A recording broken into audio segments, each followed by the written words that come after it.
నేను కొణిదెల పవన్ కళ్యాణ్ అనే నేను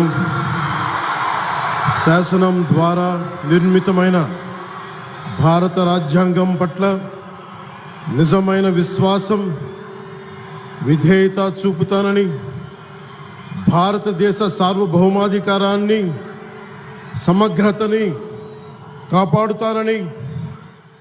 ఆంధ్రప్రదేశ్ రాష్ట్ర మంత్రిగా నా కర్తవ్యాలను శ్రద్ధతో,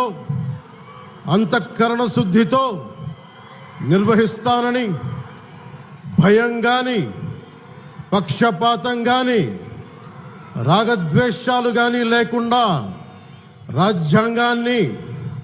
శాసనాలని అనుసరించి ప్రజలందరికీ న్యాయం చేకూరుస్తానని దైవ సాక్షిగా ప్రమాణం చేస్తున్నాను.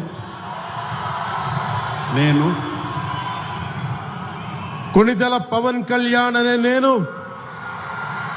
ఆంధ్రప్రదేశ్ రాష్ట్ర మంత్రిగా నా పరిశీలనకు వచ్చిన లేదా నాకు తెలియవచ్చిన ఏ విషయాన్ని, నా కర్తవ్యాలను సక్రమంగా నిర్వహించేందుకు అవసరమైన మేరకు తప్ప ప్రత్యక్షంగా కానీ పరోక్షంగా కానీ ఏ వ్యక్తికి లేదా వ్యక్తులకి తెలియపరచనని లేదా వెల్లడించనని దైవ సాక్షిగా ప్రమాణం చేస్తున్నాను.